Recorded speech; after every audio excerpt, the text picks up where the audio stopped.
Algebra 1 EOC Star Review, Category 1, Domain and Range. Domain is the set of x values that goes from left to right. Range is the set of y values that go from down to up. So notice this graph has two endpoints. On the left, a solid, and on the right side, an open.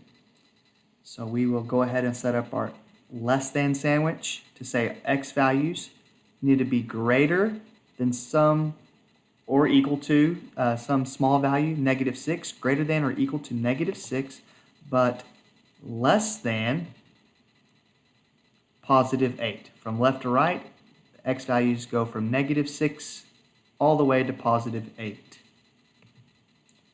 Range is our y values. So once again, endpoints, I set up my less than sandwich down to up. So my first y value occurs at -3. It is an open circle, so we would just keep it as y values greater than -3, but they go up and stop at +5. Because that's an open circle at +5, we're going to put that is or equal to, y values need to be less than or equal to 5.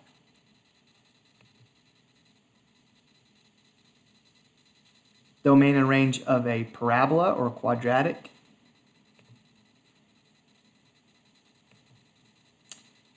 X values travel from left to right.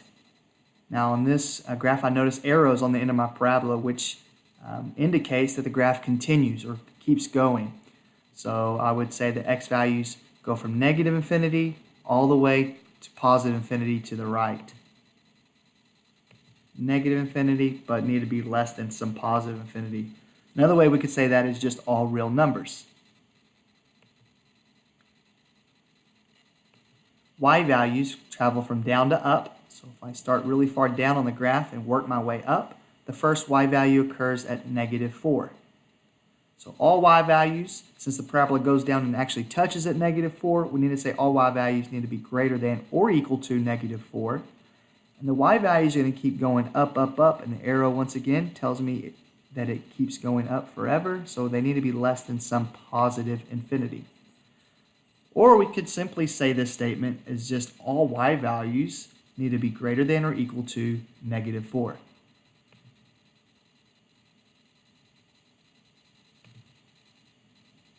Here we have an exponential graph.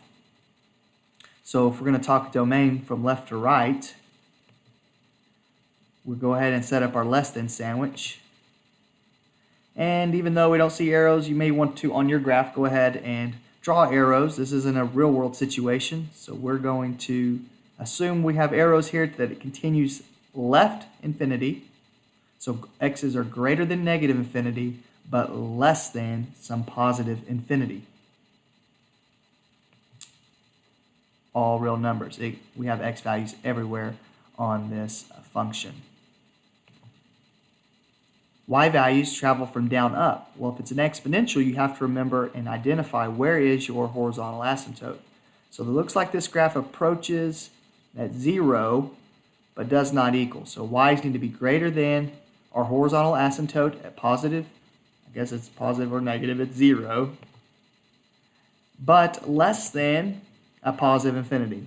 Now remember, the asymptote tells us where the graph does not exist. So it gets really close, so we would never put or equal to when a graph is approaching a horizontal asymptote. And we could rewrite that to say all y values simply need to be greater than 0. We also can identify function and non-functional relationships from bubble mapping, ordered pairs, and tables. And then we could also list the domain and range. Remember, from bubble mapping, ordered pairs, and tables, we don't use the inequality or less than sandwich. We simply order the values from least to greatest with no repeats. So looking at the bubble map, the first thing I'm going to do is determine, is this a function or not a function? Remember, it's the x values that indicate if the data is functional or non-functional.